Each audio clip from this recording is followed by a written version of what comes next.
ميكس كده رهيب ما بين الكنافة وطبقة من الجلاش، وفي النص طبقة بودنج بجد اختراع ياكوتش، حاجة كده في منتهى اللذاذة والشياكة.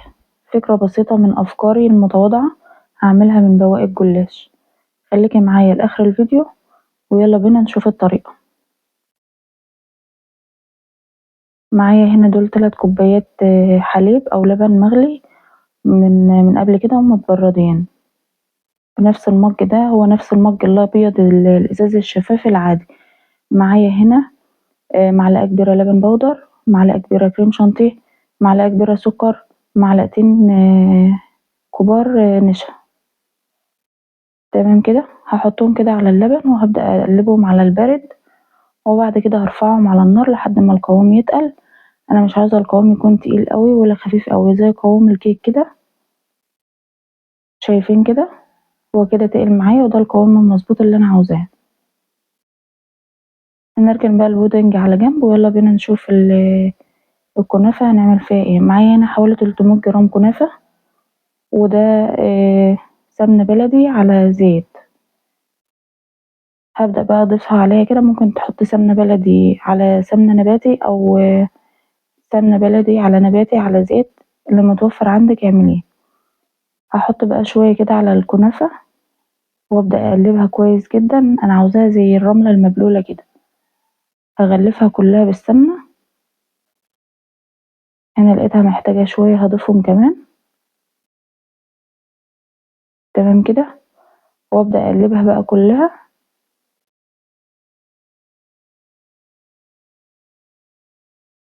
اغلفها كلها بالسمنة، هتبقى معايا بالشكل اللي انتوا شايفينه ده. دي بقى بواقي الجلاش اللي متقطعة واللي ناشفة واللي مش نافعة استخدمها، فخليتها كده على جنب وهبدأ بقى اقطعها تقطيع عشوائي.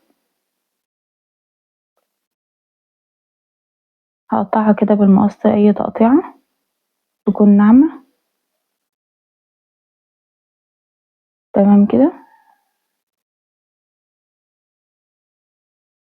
زي ما انتوا شايفين بالشكل ده. وبعدين هغلفها برضو بالسمنة.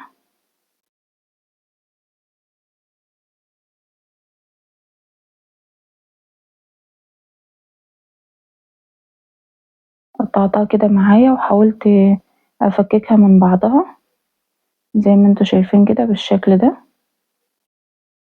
فككهم كلهم كده، اي حاجة شابكة في التانية افكها. وبعد كده هبدأ اضيف لها السمنة بالمعلقة كده، مش هضيفها مرة واحدة دفعة واحدة تقوم يعني تلزق كل الجلاش في بعضه. انا عاوزاه بس يعني يتغلف كده بالسمنة على خفيف. تمام كده، هقلبه بقى بالشكل ده واحدة واحدة كده.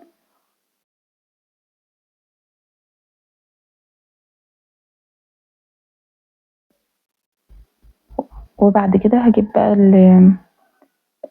الصواني اللي انا هحط فيها، الصواني اللي هي بتاعة الكب كيك. هبدأ ادهنها برضو بالسمنة اللي معايا، او ممكن زيت، المهم ندهنها دهنة كويسة بالشكل اللي انتوا شايفينه ده.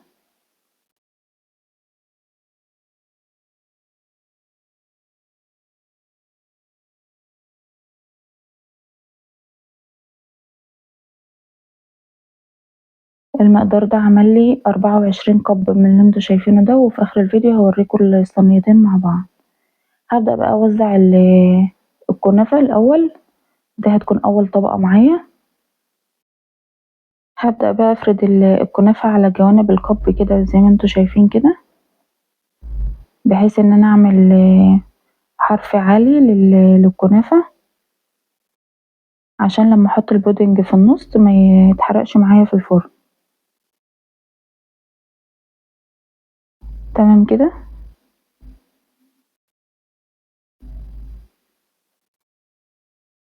هتكون طبقة رقيقة، مش عاوزاها سميكة قوي.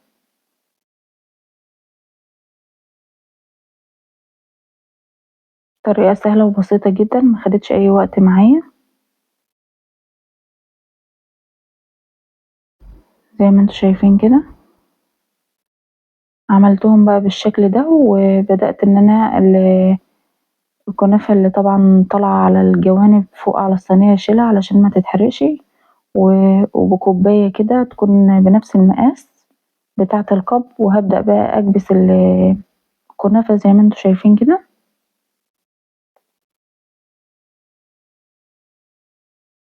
وبعد كده هبدأ أظبطها أما أخلص كبس بالكوباية لو في أي حاجة مثلا من على جانب الكبات زي ما انتوا شايفين كده بإيدي هبدأ أظبطها تاني وأبدأ أحطلها كنافة تاني عشان أنا مش عاوزة البودنج يبان خالص من الكنافة هبدأ بقى أوزع البودنج حبة في النص كده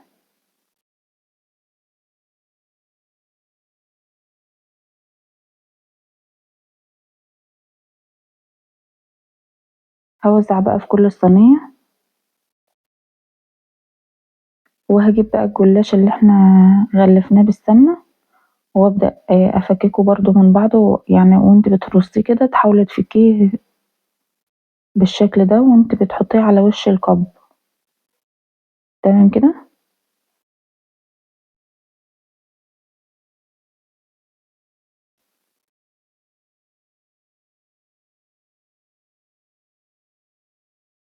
واهم حاجة يكون الكبات مليانة ما تكونش يعني ما تكونش قليلة كده زي ما انتوا شايفين بالشكل ده لان طبعا لما بتدخل الفرن بتقل شوية هبدأ بقى برضو ألم تاني اللي وقع على الصينية من فوق ودي خطوة مهمة جدا ودخلتها على درجة حرارة متوسطة على الرف اللي تحت خالص على الشبكة وبعدين ولعت الشواية الأول من فوق لما طبقة الجلاش أو الوش أخدت لون وبعد كده ولعتلها الفرن من تحت يعني بالعكس مش إن أنا أولع من تحت الأول لأ أنا ولعت من فوق الأول وبعدين ولعت من تحت طلعت بقى معايا بالشكل ده وبعدين بسقيها وهي لسه سخنة كده بسقيها بالشربات أو الشيرة أو السيرب بالنسبة لمقادير الشربات هما كوبايتين سكر وعليهم كوباية كوباية ونص مية رشة فانيليا وعصرة نص ليمونة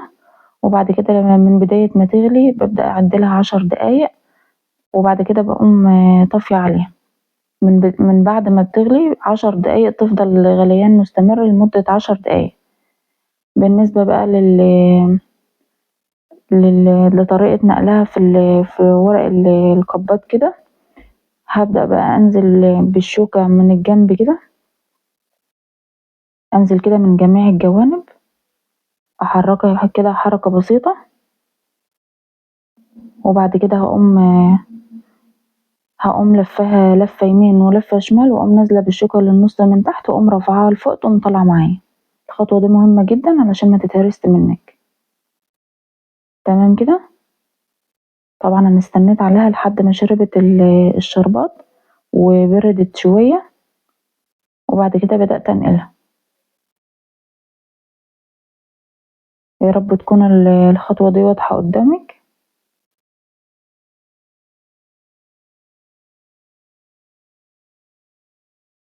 أنزل كده من الجنب بالشوكة ومن الجنب التاني قصاده وبعد كده أقوم لفاها لفة يمين ولفة شمال هتقوم طالعة بكل سهولة وبعدين تقومي نازلة بالشوكة لتحت خالص من أرضية الكب وتقومي رافعة الكب لفوق يقوم طالع معاكي شايفين لونه دهبي ازاي وجميل شكلها تحفة جدا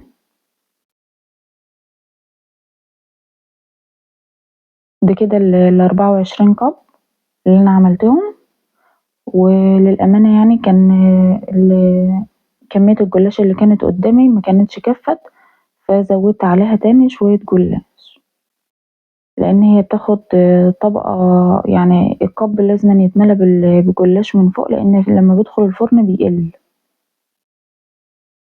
أنا قدمتها بالشكل ده وليكوا حرية الاختيار في التزيين اللي متوفر عندك تقدري تزيني بيه أنا هنا زينتها بالسبرنجل اللي هو على شكل نجوم وعملت كده بالكريز الأحمر ودي هزينها بفواكه السكر تمام كده تقدري تزينيها بأي حاجة، ممكن تحطي عليها نوتيلا، ممكن تحطي عليها أي تزيين انت حاباه، أنا بديكي أفكار وتقدري تزيني براحتك. ودي بتكون فكرة شيك جدا تقدري تاخديها معاكي وانت رايحة زيارة لأي حد في ايدك كده. يا رب تكون الوصفة عجبتكم، ويا رب أكون قدرت أفيدكم، ولو معلومة صغيرة لايك وشير وسبسكرايب على قناة نوتيلا وموتزاريلا. شايفين شكلهم كيوت قوي. السلام عليكم ورحمة الله وبركاته. الكبة السوري من أشهر المقبلات على سفرة رمضان، ولا غنى عنها في أي عزومة. النهاردة أقولك على كل التركات والأسرار في تشكيلها وطريقة حشوها والتسوية كمان، والطريقة الصحيحة لتفريزها. خليكي معايا لآخر الفيديو. ولو أول مرة بتشوفي قناتي، أنا سمر الدسوقي وقناتي اسمها نوتيلا وموتزاريلا. ما تنسيش تعملي لي لايك وتكتبي لي كومنت إيجابي يشجعني لعمل فيديوهات كتير. معايا هنا كيلو برغل ناعم. أنا جبت البرغل اللي هو الذهبي. طبعا نقيت اي حاجة فيه تكون غريبة شوية عن البرغل، ونضفته كويس جدا. تمام كده. وصفتنا النهاردة لازم أن يكون البرغل ناعم. هحط بقى مية كده عليه، مية عادية خالص، وهقلبه تقليبة بالشكل اللي انتوا شايفينه ده. هصفي بقى المية دي. تمام كده. وارجع بقى احط له مية تانية. مش هكتر عليه المية، يدوبك بس اغطي البرغل بس بمية بسيطة كده، واركنه على جنب. ويلا بينا نشوف الحشوة بتاعتنا. معايا هنا طاسة سخنة، هحط شوية زيت ومش كتير، مش عاوزة في الوصفة ديت دهون كتير. معايا هنا بصلة كبيرة، هشوحها الأول كده. والعصاج ده مختلف عن أي عصاج عملناه قبل كده. كان قبل كده بنزل باللحمة الأول، ده هنزل بالبصل الأول. شوحته لحد ما بقى لونه شفاف، واخليه في جنب كده. وبعد كده هنزل بنص كيلو لحمة مفروم، وعليه ليا، عشان ناخد طبعا طعم اللحمة الضاني. تمام كده.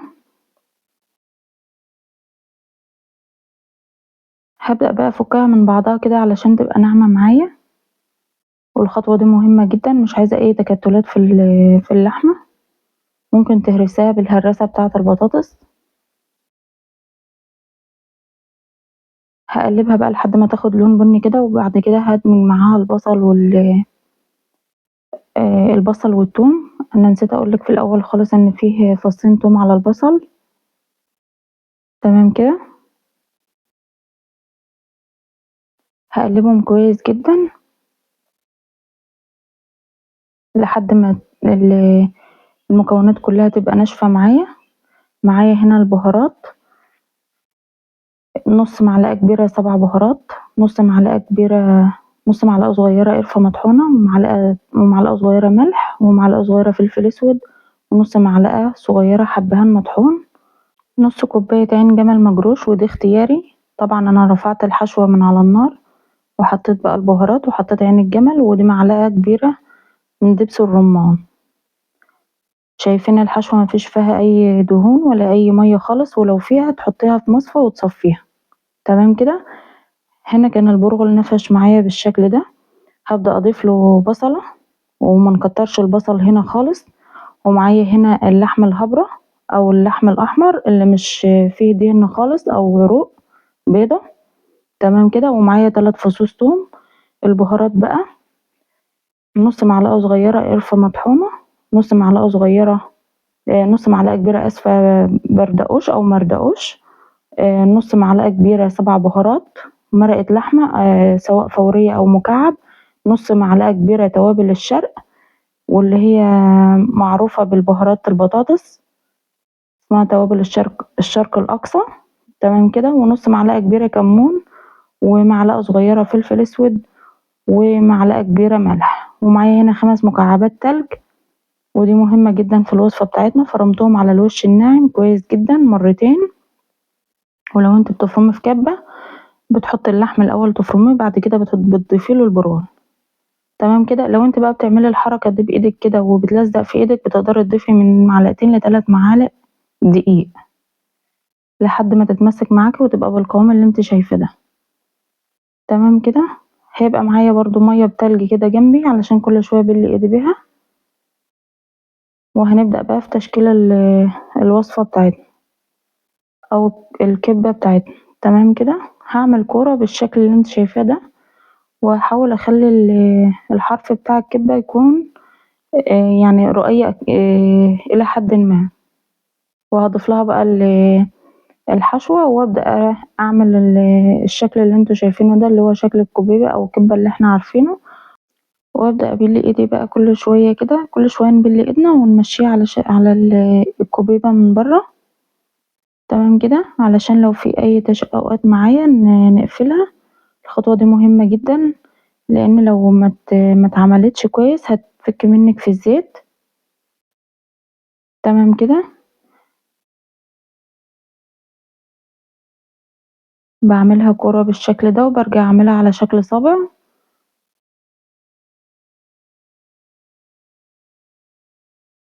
بالفها كده بالشكل اللي انتوا شايفينه ده وبارجع ألف صابعي، أحط صباعي أبله في المية وبعد كده ألفه بالعكس وبحشي بحط الحشوة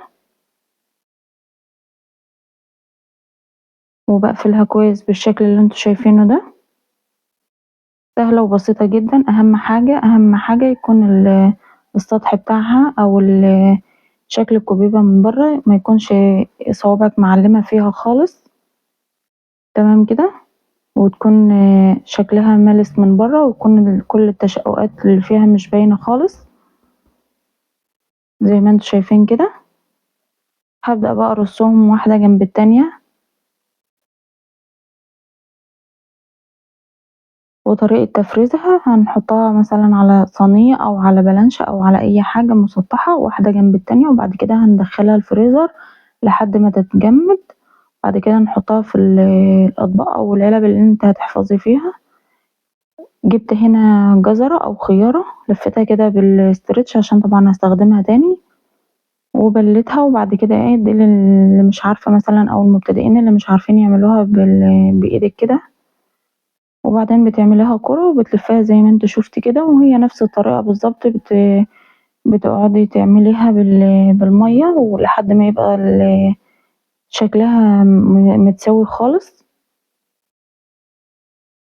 وبعدين بتشكليها وبتبقى معايا بالشكل اللي انتوا شايفينه ده. طريقة سهلة جدا وبسيطة.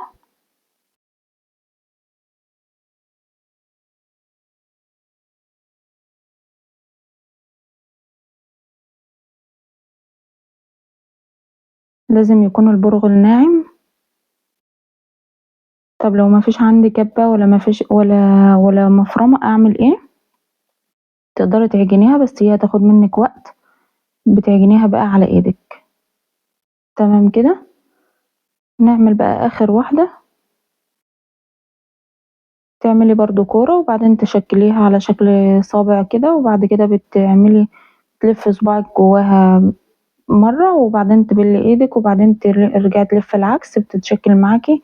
سر نجاح الكوباية يا جماعة اللي بيكون الجدار بتاعها أو السمك بتاعها من بره، سمك البرغل بيكون رقيق. هدخلهم بقى في الفريزر لمدة ساعة ونص لساعتين لحد ما تتجمد معايا، وبعد كده هبدأ أقليها في الزيت. طبعا الخطوة دي أو التركة دي بتبقى مهمة جدا في قرمشة الكبة بتاعتنا. تمام كده. بالنسبة لإنك متضيفيش بصل كتير على البرغل، طبعا دي تجارب سنين يعني. إضافة البصل كتير بيخلي لون الكبة غامق جدا. في زيت غزير كده على نار متوسطة، تكون درجة حرارته متوسطة، ميكونش سخن قوي. طبعا أنا طلعتها كده من الفريزر بعد ساعة ونص. هبدأ بقى أنزل بيها في الزيت بالشكل ده. ما تكتريش في الزيت. تمام كده. هخلي النار متوسطة، وأول ما أنزل بيها طبعا مش هحركها خالص. ما تحركهاش غير لما تبدأ تاخد لون. تمام كده. لما تبدأ تاخد لون ذهبي فاتح، يعني افتح من اللون اللي انت عاوزاه بشوية، تبدأي تطلعيها، لان هي بعد ما بتطلع من الزيت بتاخد لون اغمق شوية عن الدرجة الاولانية. تمام كده. هبدأ بقى احركها كده بالراحة.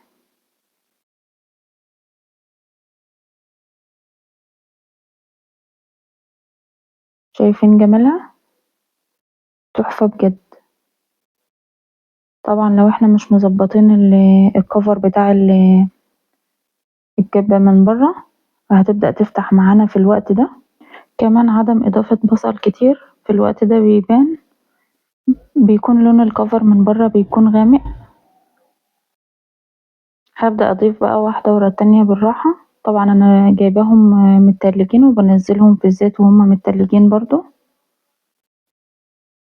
وده السر في قرمشة الكفر بتاع الكبة. تمام كده. أول ما بينزلوا في الزيت طبعا ما بحركهمش برضو، بسيبها لحد ما تتشمع معايا وتبدأ تاخد لون كده، بلاقيها اتحركت أصلا من نفسها. شايفين جمالهم؟ تحفة بجد. قدمتهم بقى بالشكل اللي انتوا شايفينه ده مع زينتهم بالليمون. طبعا ممكن تبقي تعصري عليهم ليمون وانت بتاكليهم كده. وبكده تكون وصفة اليوم خلصت. يا رب أكون قدرت أفيدكم ولو بمعلومة صغيرة. ما تنسوش تعملوا لايك وشير وسبسكرايب على قناة نوتيلا وموتزاريلا. كل المقادير هسيبها لكم في صندوق الوصف. صندوق الوصف اللي هو تحت الفيديو، عرض المزيد بتضغط عليه، وبعد كده بيظهر لك كل المقادير او كل البهارات اللي احنا استخدمناها معانا في الفيديو. هنفتح بقى واحدة، طبعا هي لسه سخنة جدا. شايفين جمالها؟ الحشوة مش مكتومة خالص، الكفر رقيق جدا. تحفة بجد. طعمها كان جميل قوي. الملح بتاعها كان مظبوط، ملح الحشوة والكفر بره. والسلام عليكم ورحمة الله وبركاته. ومكملين مع بعض نوعمل العيد، والنهاردة هنعمل مع بعض البيتيفور بطريقة سهلة وبسيطة جدا، وهعلمك ازاي تزينيه بأفكار بسيطة، وازاي تطلع معاكي العجينة مظبوطة 100%، وطريقة التسوية الصحيحة ليه. خليكي معايا لآخر الفيديو وبلاش تسرعيه عشان كل دقيقة مهمة فيه. ولو أول مرة بتشوفي قناتي، أنا سمر الدسوقي وقناة اسمها نوتيلا وموزاريلا. ما تنسيش تدعميني بلايك وتكتبي لي كومنت إيجابي يشجعني لعمل فيديوهات كتير. يلا بينا أقولك على المقادير وأعرفك طريقة التحضير. معايا هنا 225 جرام زبدة درجة حرارة الغرفة، حوالي كوباية. 65 جرام سكر بودر، حوالي نص كوباية. 2 صفار بيض. فانيليا. 250 جرام دقيق متعدد الاستعمالات، ورشة ملح بسيطة كده.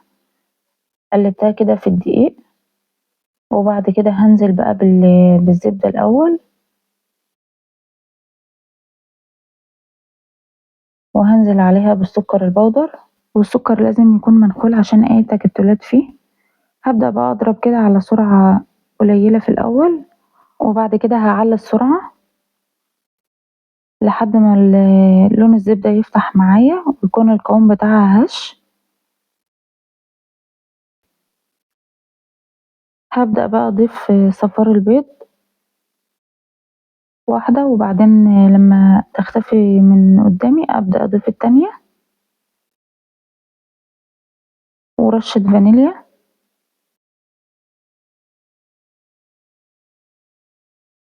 وكل وقت والتاني كده لم الجوانب علشان أتأكد إن مفيش زبدة لسه مش مضروبة معايا. تمام كده. هبدأ بقى أضيف الدقيق، ولحد ما الدقيق يختفي من قدامي يبقى كده العجينة بقت جاهزة. مش هضربها كتير ولا هعجن فيها كتير. طيب لو انت عاوزة البيتيفور يكون فيه قرمشة خفيفة كده، تضيفي بيضة كاملة للبياض بتاعها. طب لو بتحبي البيتيفور يكون دايب ويكون دسم كده، يبقى تحطي صفار البيضتين زي ما انا عملت كده. صفار البيض بيديله طعم غني شوية وبيكون دايب، اما البياض بيديله قرمشة. جبت بقى صينية ألمونيا كده وبدأت أعمل روزيتات كده بالقمع. القمع ده الرقم بتاعه 5 FT. تمام كده. ببدأ أضخ العجينة، بتكون السمك بتاعها أعلى شوية لفوق. بلاش تخليها رقيقة علشان ما تحمرش قوي معاكي وتاخد لون غامق. وهوريكم الاتنين بعد ما الصينية تطلع. تمام كده. بتوقفي ايدك بشكل عمودي كده وتبدأي تضخي العجينة وتظبطي ايدك، بتطلع معاكي بالشكل اللي انتوا شايفينه ده.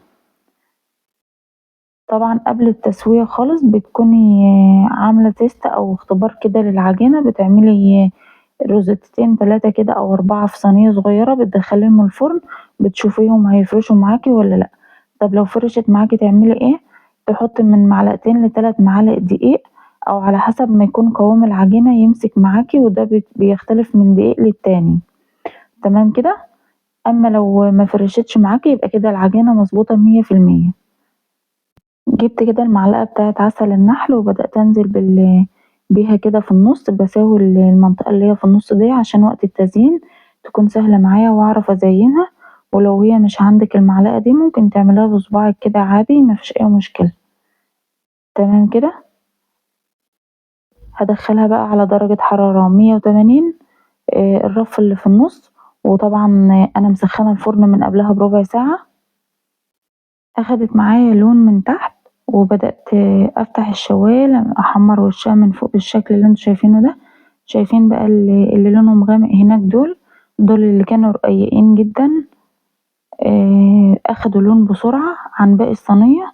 كل اللي لونهم ذهبي وفاتح دول السمك بتاعهم اكتر شوية من التانيين. وعشان كده انا قلتلك كبري السمك شوية. شايفين زي ما دخلوا زي ما خرجوا، ما فرشوش خالص. العجينة مظبوطة وقوامها مظبوط جدا. اهم حاجة تدخلي الصينية على درجة حرارة يكون الفرن سخن جدا من قبلها. لو دخلتيها على درجة حرارة قليلة او الفرن مش ساخن مسبقا، البيتيفور هيفرش معاكي وهيبقى شكله مش كويس والنقشة بتاعته هتروح.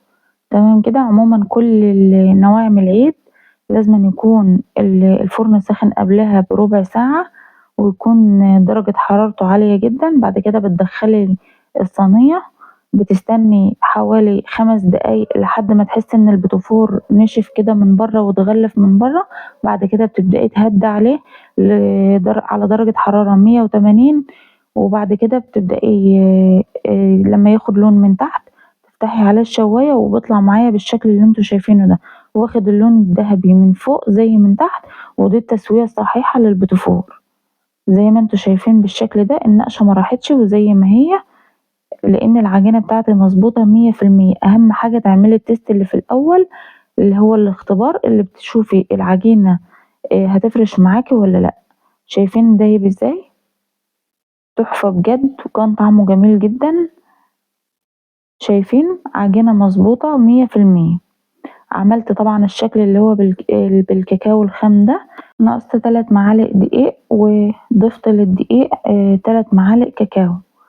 او نقصت مثلا 4 معالق دقيق، احط مكانهم او قدهم بالظبط 4 معالق كاكاو.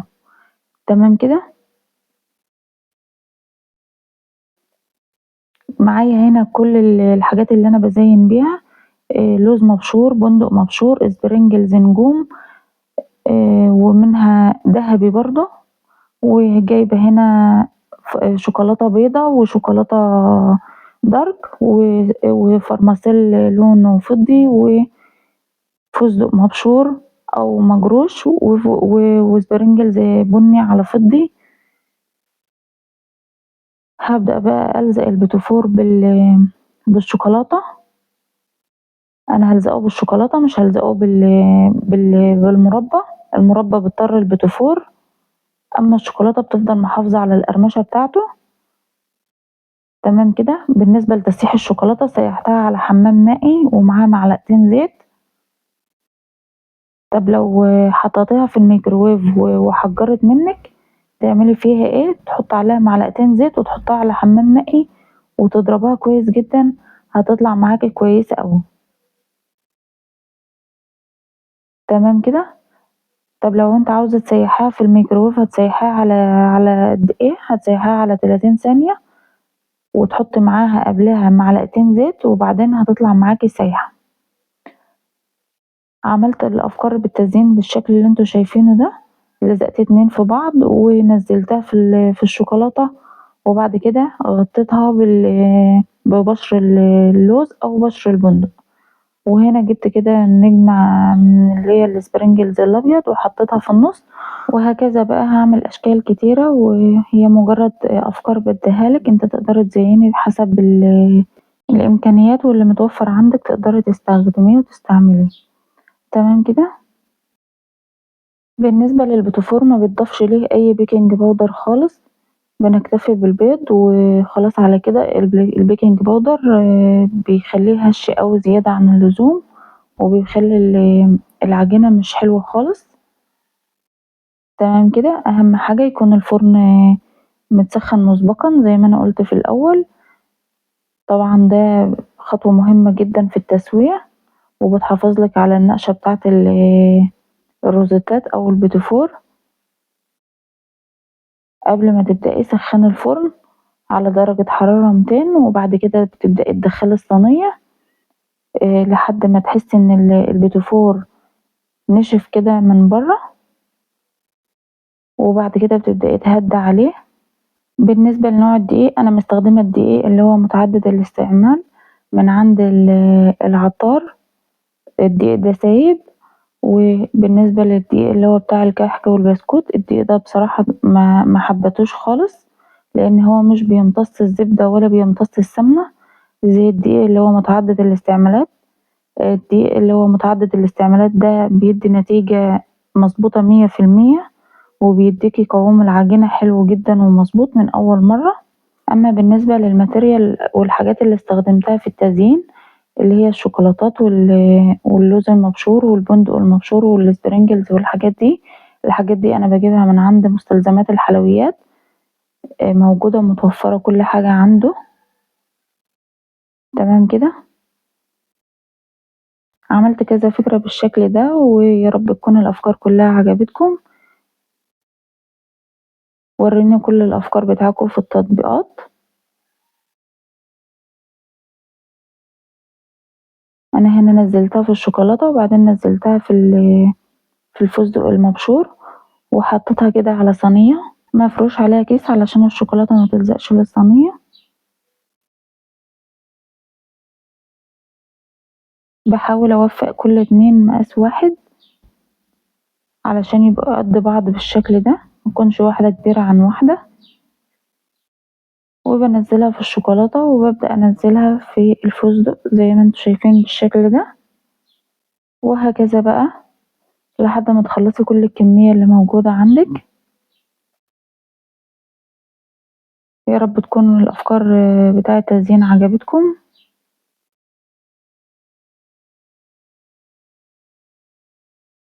ما تنسوش تعملوا لايك وشير وسبسكرايب على قناة نوتيلا وموتزاريلا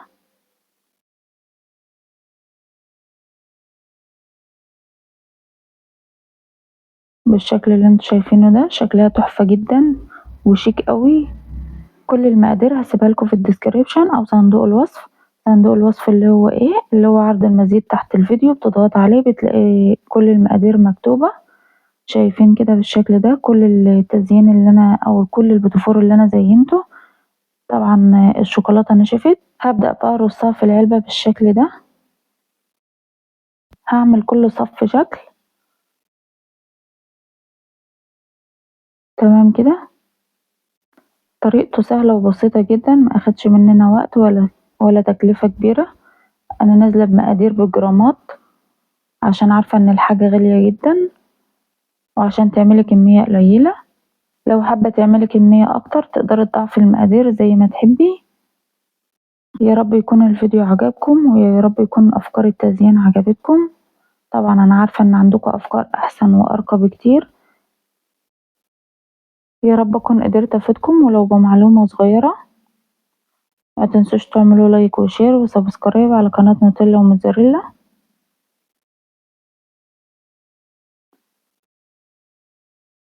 وكل عام وأنتم بألف خير.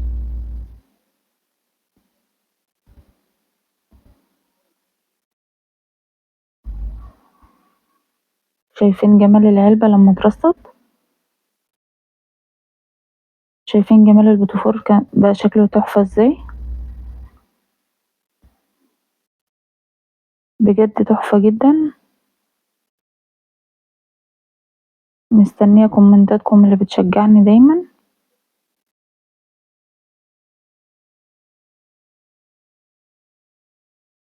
شايفين بقى شكل العلبة؟ لما تجيبوها بقى من بره هتبقى بكام سعرها دي دلوقتي؟ اكيد سعرها هيبقى اوفر قوي.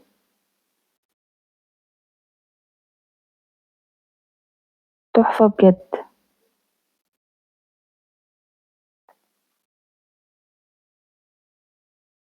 يا رب تكون عجبتكم افكاري. انا حبيت اوريكم شكلها وانا برصها عشان تعرفوا قد ايه هي بسيطة جدا وسهلة قوي. تقدري تاخديها لأي حد انت رايحة تزوريه. فكرة سهلة وبسيطة جدا. والسلام عليكم ورحمة الله وبركاته. ومكملين سلسلة نواعم العيد، والنهاردة هعمل السابليه بثلاث مكونات بس، من غير بيض ولا بيكنج باودر، وهزينه بطريقة مختلفة ولأول مرة وحصري على اليوتيوب. لو أول مرة بتشوفي قناتي، أنا سمر الدسوقي وقناتي اسمها نوتيلا وموتزاريلا. خليكي معايا لآخر الفيديو وبلاش تسرعي لأن كل دقيقة مهمة فيه. يلا بينا أقولك عملت العظمة دي ازاي. معايا هنا 750 جرام دقيق متعدد الاستعمال، 500 جرام زبدة، 250 جرام سكر بودر، والسكر انا نخلاه والدقيق برضو نخلاه. حطيت كده في العجان الزبدة، هضربها بس ضربة كده لان هي الزبدة باردة. وبعد كده هضيف السكر وهضيف الدقيق.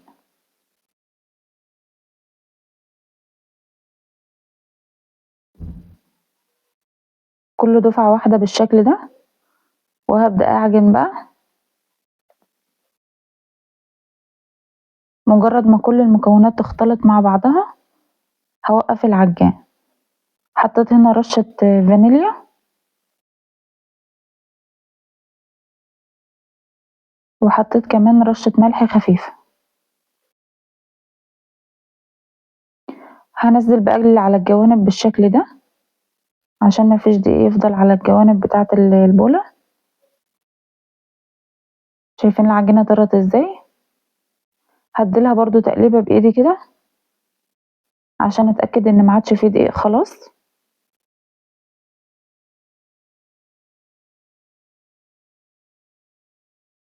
واستمر في العجن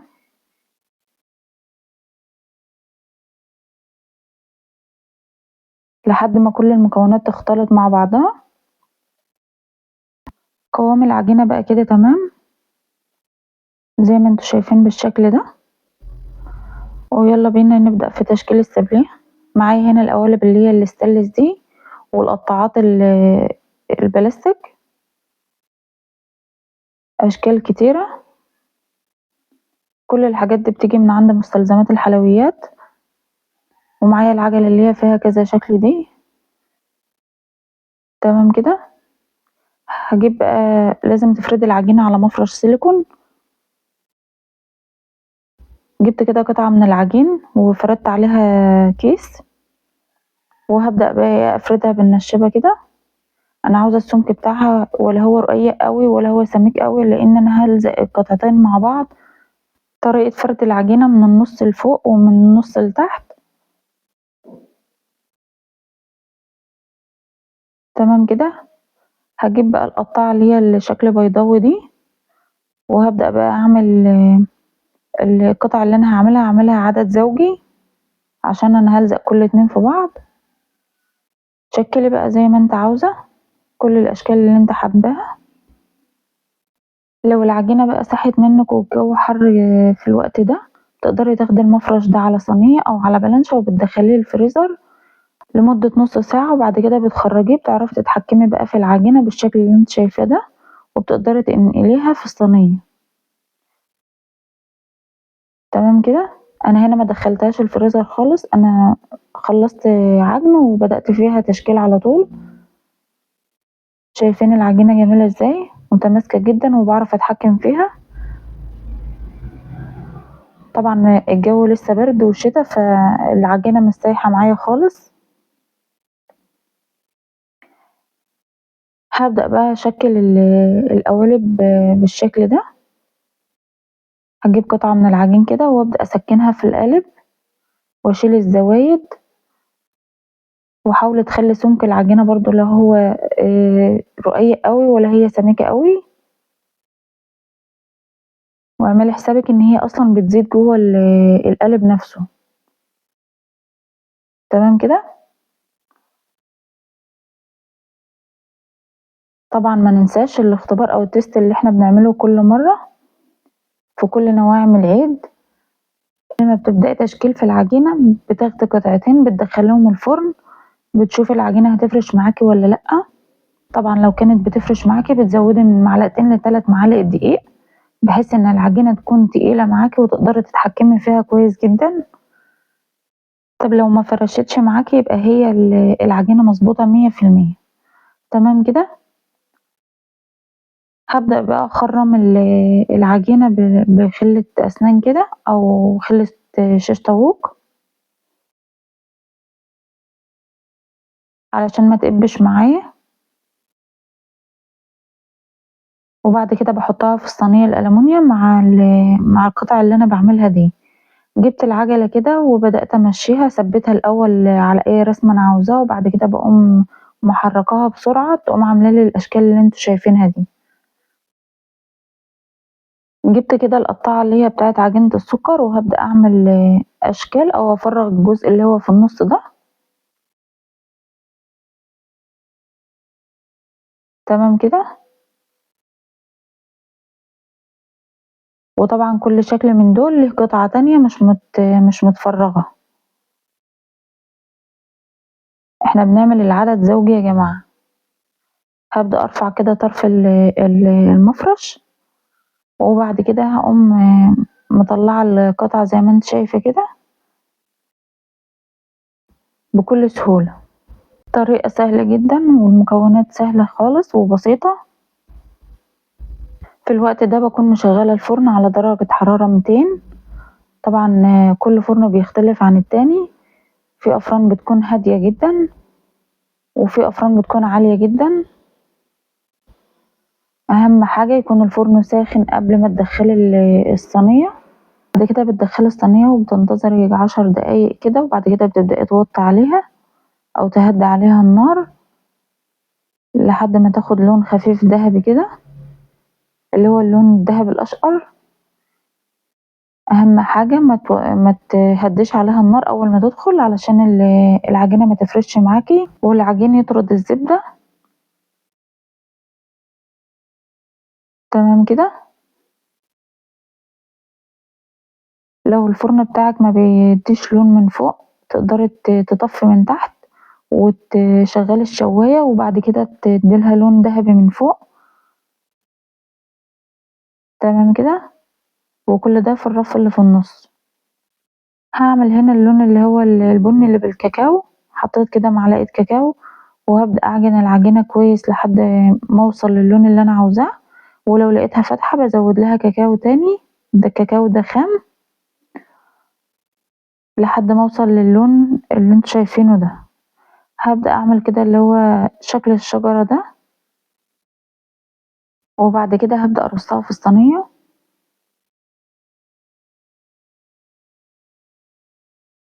بالشكل ده. هاعمل كده ألوان، هالوّن كذا لون كده باللون الأصفر واللون الأحمر واللون الأخضر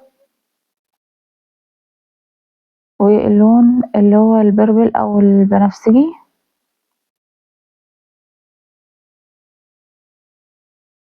هافضل برضه أعجن فيها بالشكل ده لحد ما أوصل للون اللي أنا عاوزاه، لقيتها لونها فاتح لسه هاضيف لها لون. طيب لو انتِ لوّنتِ العجينة بالشكل ده والعجينة طلعت معاكِ لدرجة إن أنتِ مش عارفة تشكّليها، هتعملي إيه؟ هتجيبي معلقة دقيق وتحطّها عليها،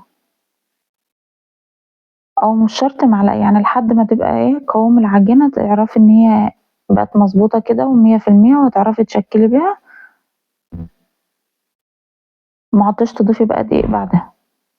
عملت كده ال4 ألوان، هاعمل كمان لون خامس، أخدت قطعة كده من اللون الأحمر وقطعة من اللون الأصفر وهاعمل اللون اللي هو الأورنج، هاضيف كمان لون أصفر كده بحيث إن أنا آخد اللون الأورنج الفاتح. طيب أنا هاعمل إيه بالعجين ده أو بالألوان دي، هاعمل بيها وردات صغيرة واللون الأخضر ده هاشكِّل بيه ورق شجر وهاسويه برضه زي أي حاجة أنا سويتها في العجين ده أو في السابليه، هادخّلهم بقى الفرن بحيث إن أنا ما اديلهمش لون خالص، إن هُم يطلعوا نفس اللون بس يكونوا مستويين.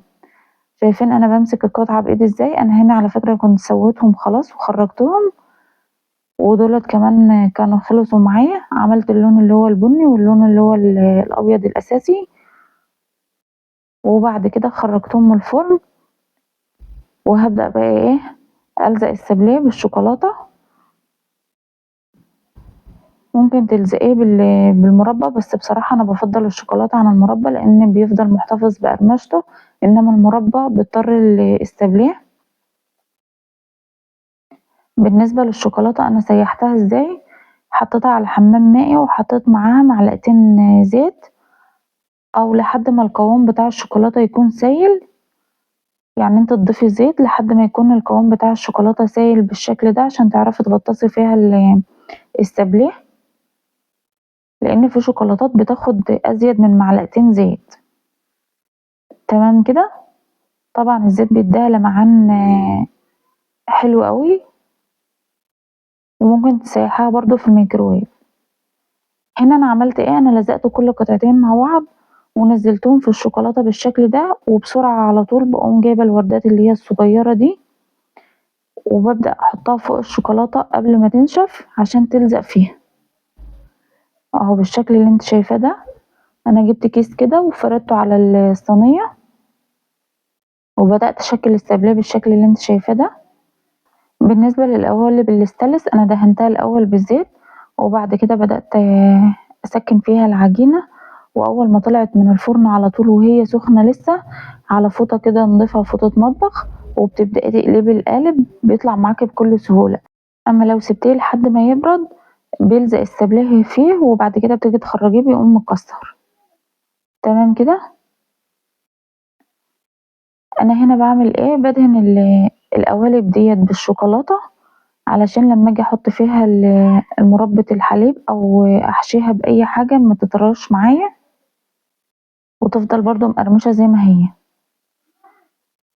هانزّل بقى كذا قالب كده في الشوكولاتة وبعد كده باعمل باخبط خبطتين كده على طرف البولة بالشوكة والسابليه كده على الشوكة لحد ما الفقاقيع اللي بتبقى جوّه الشوكولاتة دي تطلع وتلاقي الشوكولاتاية بقت متساوية وسايحة كده من برّه، بعد كده بتبدئي تحطيها على الصينية، تمام كده؟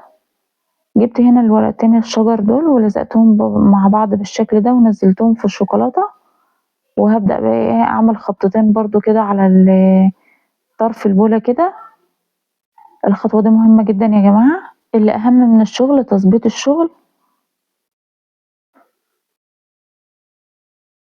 هنا هاعملها كده زي شجرة الكراسمس، هازينها بالوردات اللي أنا عاملاها ملونة وبالنجوم.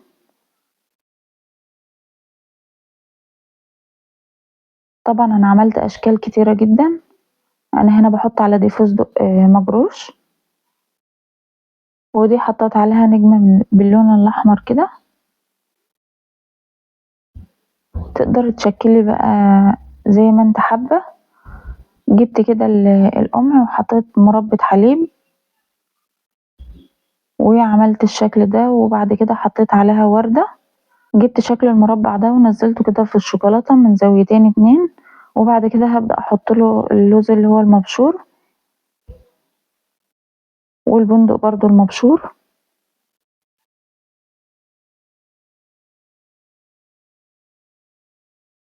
اي شكل بقى يجي في بالك اعمليه على حسب امكانياتك وعلى حسب اللي متوفر عندك، مش لازم ترتبطي باللي انا بعمله، انا بديكي فكرة بس، اكيد انت هتقدري تعملي احسن مني بكتير. دي زينتها بالنوتيلا وحطيت عليها سبرينجلز نجوم.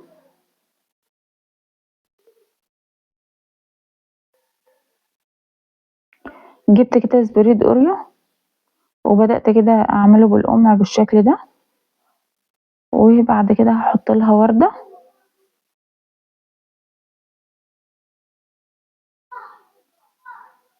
شايفين جمالها؟ شكلها كيوت قوي. هعمل كمان واحدة بمربى الحليب.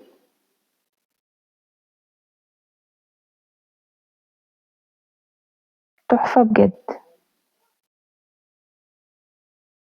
وده عملتها برضو بالنوتيلا واحط لها كده انصاف بندق.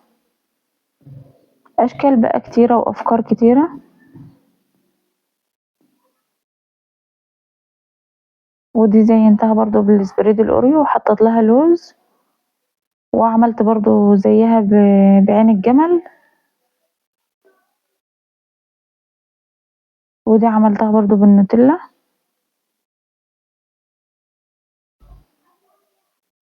شايفين جمالها؟ تحفة بجد.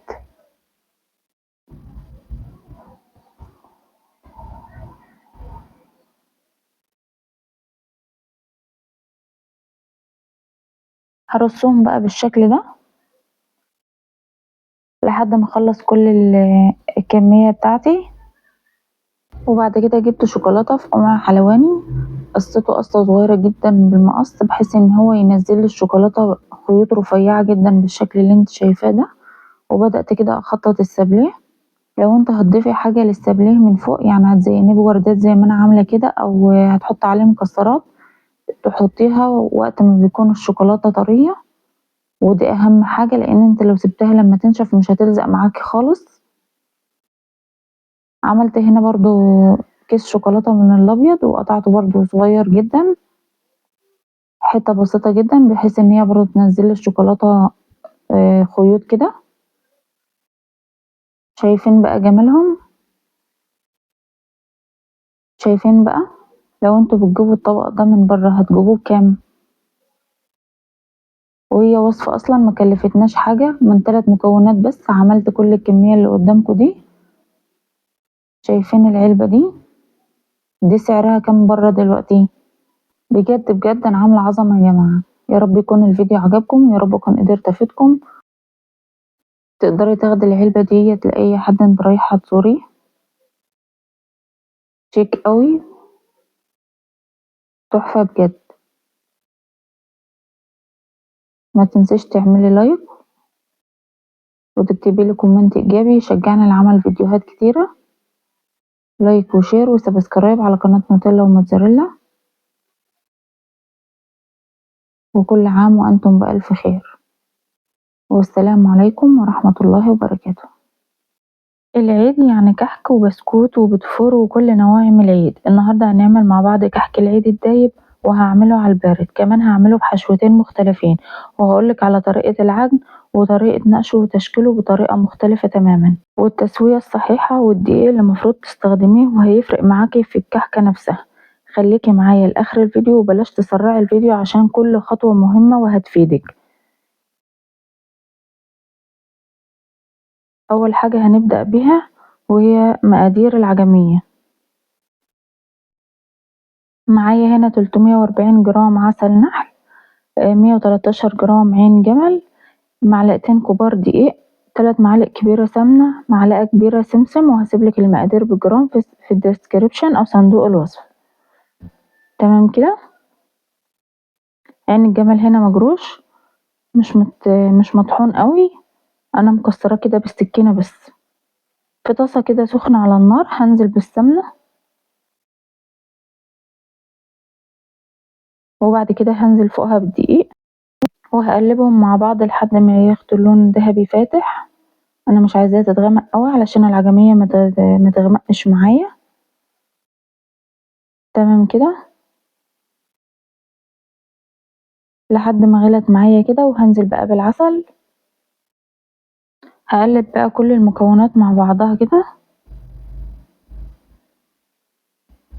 بالشكل اللي انتوا شايفينه ده، ومن بداية ما تغلي هبدأ اعدلها دقيقة او اقل من دقيقة، عشان مش عاوزاها تفضل كتير على النار عشان ما تحجرش معايا. تمام كده علامة التسوية بتاعتها بيكون الخليط تقيل معايا وبيغلي كله، وبيكون فصل من الطاسة من تحت كده، تحس ان هو معادش يعني لا قوامه سايل قوي ولا خفيف قوي ولا تقيل قوي، اهو بالشكل اللي انتوا شايفينه كده. بعد كده بقى هبدأ انزلها من على النار، وهضيف لها بقى السمسم. السمسم ده انا محمصاه في الطاسة على البوتاجاز قبل ما ابدأ خالص. انا شارية سمسم ابيض وحمصته كله للكحك وللحشوات اللي معايا. طبعا ده بيكون افضل وطعمه بيبقى جميل جدا في الكحكاية. هنا ضفت عين الجمل وقلبته بالشكل ده. اقلب بقى بسرعة جدا عشان تختلط معايا قبل ما تجمد. تمام كده وانا بشكلها ببقى بلي ايدي زيت كده، وبعد كده بكورها كور صغيرة جدا على قد الكحكاية. ونبدأ نجهز حشوة الملبن. معايا انا معلقة كبيرة سمنة بدرجة حرارة الغرفة، ومعلقة كبيرة سمسم، ورشة بهارات كحك او ريحة الكحك، ونص كيلو ملبن. وهسيبلك المقادير بالجرام في الديسكريبشن او صندوق الوصف. هبدأ بقى ايه الف كل المكونات دي مع بعضها بايدي كده. وانت بتشتري الملبن هات اللي لونه فاتح، بلاش اللي لونه غامق، لان اللي لونه غامق ده بيكون واخد تسوية اكتر في المصنع بتاعه، وما ينفعش في الكحك بتاعك لان هيحجر معاكي. تمام كده هبدأ بقى اقلبهم كويس جدا مع بعض، وبكده يكونوا جاهزين معايا للحشوة. كورتهم كور صغيرة على قد الكحكاية وركنتهم على جنب على معجن الكحك. معايا هنا كيلو دقيق متعدد الاستعمالات. طبعا انا قبل كده استخدمت اللي هو الكحك والبسكوت، وده طبعا بوظلي الوصفة خالص، فرجعت عدتها تاني وعملتها بالمتعدد الاستعمالات، واداني بصراحة احسن نتيجة. كيلو الدقيق ده منخول، حطيت عليه 4 معالق كبيرة سمسم حوالي 25 جرام، و3 معالق كبيرة سكر بودر. والسكر ده منخول عشان لو في اي تكتلات في السكر ما تبوظليش الوصفة. حطيت معلقة صغيرة من بهارات الكحك او ريحة الكحك ورشة فانيليا، ومعلقة صغيرة ممسوحة من البيكنج باودر، وما تكتريش في البيكنج باودر. وحطيت كمان ذرة ملح. وهبدأ بقى اقلب كل المكونات الجافة كويس جدا بالشكل اللي انتوا شايفينه ده. الدقيق اللي انا استخدمته ده متعدد الاستعمالات، سايب من عند العطار عادي. معايا هنا 550 جرام سمنة بلدي على نباتي. انا مسخناها بس، يعني هي سخنة ولا هي باردة ولا هي مقدوحة. انا هعمله على البارد. طبعا الكحك اللي على البارد ده طبعا ما بيكونش تقيل على المعدة خالص، اما اللي على السخن ده فهو مجرد ان هي عادات وتقاليد من ايام اجدادنا، ان هم كانوا بيعملوا اصلا كميات كبيرة، فعشان كده كانوا بيعملوا بيقدحوا السمنة، عشان كانوا بيعملوا كميات كبيرة وكانت بتفضل عندهم لوقت اطول. هبدأ بقى أبث الكحك بالشكل اللي انتوا شايفينه ده، ودي خطوة مهمة جدا، ودي بتفرق في الكحك طبعا وفي طريقة التسوية وفي الحاجات دي. هبدأ أبثه بقى بالشكل اللي انتوا شايفينه ده لمدة ربع ساعة، وده شكله بعد ربع ساعة. معايا هنا 200 مللي مية، المية دي دافية. هبدأ أضيفها للعجين. ممكن تضيفي لبن أو لبن على مية، بس أنا فضلت المية أكتر، لأن الكحك اللي معمول بمية بيكون عمره أطول من اللي معمول بلبن. تمام كده يعني لو انت هتغيبيه عندك هتكون عاملة كمية كبيرة وهتغيب عندك، فبلاش لبن، اعجني بمية أفضل. هفضل أعجن فيه حوالي نص ساعة أو أكتر، والوقت ده المرحلة دي مهمة جدا، لأن بياخد وقت كبير في العجن، وممكن تحتاجي مية وتبقي تزودي برضه لحد ما قوام العجينة يعني ما يكونش مشقّق معايا وهاوريها لكم دلوقتي بالشكل ده. هاضيف بقى المَيّة بالتدريج، كل شوية أضيف وأعجن، أضيف وأعجن لحد ما العجينة تضبط معايا. شايفين مشقّقة إزاي؟ طبعًا لسه عايزة تتعجن، شايفين؟ أهو بالشكل ده. هاعجنها بقى لحد ما توصل للقوام اللي أنا عاوزاه، وآخد كورة على كف إيدي كده وأبرمها كويس جدًا وتلاقي التشقُّقات اللي فيها دي راحت خالص. هنا بقى بدأت التشكيل، جبت كورة من العجين كده وحطيت لها كورة من العجمية اللي أنا مكوّراها أو كورة من الملبن جواها وقفلت عليها كويس جدًا، وهابدأ بقى بالتشكيل. هاعمل بقى شكل ورقة شجر كده بالشكل ده، رسمتها كده على كفة إيدي بالشكل ده، وبدأت بقى أعمل كده خط في النُص. طيب لو المنقاش بتاعي بينتش العجين أو العجين بمعنى أصح بيلزق فيه، أعمل إيه؟ طبق دقيق زي اللي أنا جايباه ده، وهابدأ أنزّل فيه المنقاش وأقوم خابطاه خبطتين كده أنزّل الدقيق منه وبعد كده أبدأ أنقش بيه. طبعًا ده بيبقى عيب منقاش يا جماعة، لإن هو المنقاش اللي معايا ده بيكون يعني ليه تكنيك خاص كده إن أنتِ يعني تختاري المنقاش بطريقة صحيحة. تمام كده. جِبت هنا قطعة عجين تانية وهابدأ أفردها بالشكل اللي أنتم شايفينه ده. جِبت كده كيس وحطيت قطعة عجينة وقفلت عليها وهابدأ أفردها بالنشابة. هاعمل كده أشكال صغيرة، هاخلّي سمكها ولا هي سميكة أوي ولا هي رقيقة أوي. جِبت كده القطّاعة بتاعة عجينة السُكّر وهابدأ كده أشكِّل العجينة بتاعتي على شكل وردة أو أي أشكال من اللي أنا عاوزاها. هابدأ أجيب كحكة من اللي أنا حاشياها ملبن أو عجمية، وبعد كده أفردها نُص فردة كده بالشكل اللي أنتم شايفينه ده، وأسوّي الأطراف والجوانب بتاعتها. تمام كده. ما تحاوليش تفردي الكحك أوي عشان ما يبقاش حجمها كبير. هاحطها كده على الإسكرابر عشان أعرف أتحكم فيها بالشكل اللي أنتم شايفينه ده، وجنب مني كده طبق فيه دقيق على مَيّة ومخففاه بمَيّة بس وخلاص. وجبت الفرشة كده ودهنت نُص دهنة كده وحطيت الوردة فوقيه، لزقتها كده وأبدأ أسكّنها وأضبّطها كده وحطيت فيها لولي. اللولي ده حراري بيدخل الفرن عادي، بييجي من عند مستلزمات الحلويات. وهابدأ بقى أشكِّل بالمنقاش بتاعي، أنزّله في الدقيق كده وأبدأ أعمل خطوط حوالين الوردة بالشكل اللي أنتم شايفينه ده. كل ما ضيّقت النقشة أو الخط كل ما طلعت الكحكة معاكِ جميلة جدًا وشكلها رقيق أوي، وكل ما كان الخط ده رفيّع كل ما ادّاكِ شكل أحلى بكتير من الخط اللي هو السميك. تمام كده. هاورّيكم شكل تاني، اللي هو الشكل اللي إحنا كلّنا عارفينه. هاعمل كده 3 خطوط بالطول وجنبهم بالضبط 3 خطوط بالعرض. تمام كده.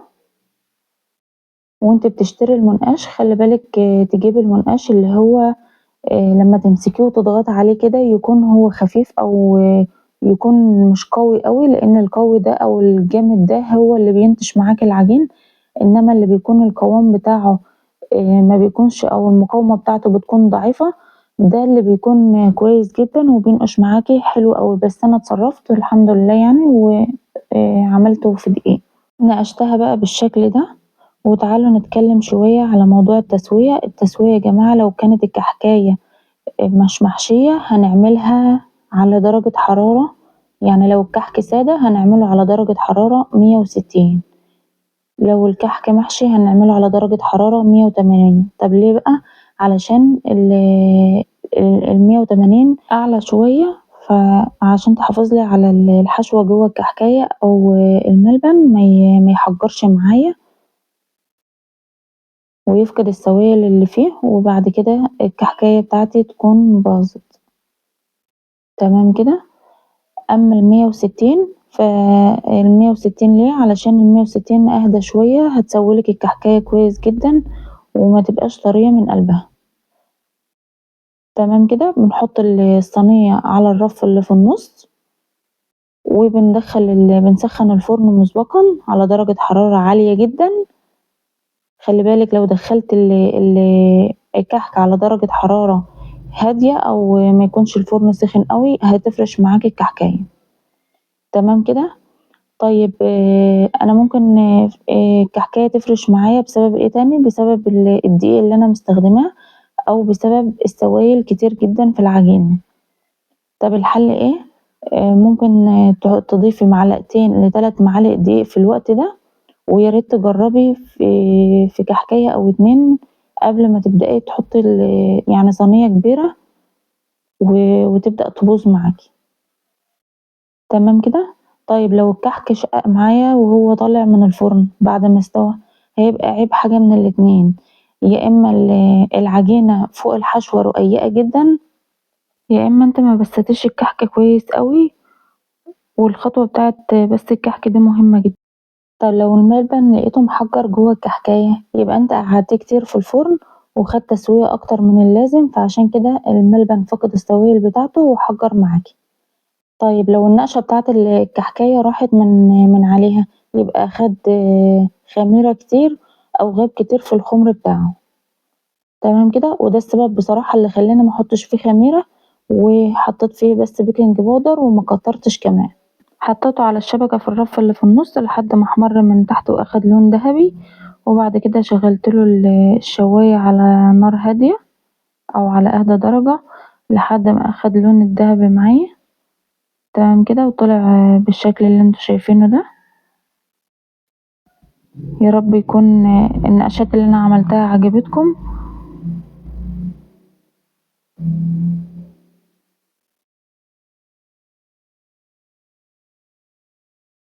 هابدأ بقى أكسر واحدة كده تشوفوها، شايفين لونها دهبي ازاي من تحت. طبعًا التسوية الصحيحة للكحك بيكون لونها من تحت زي من فوق. تمام كده.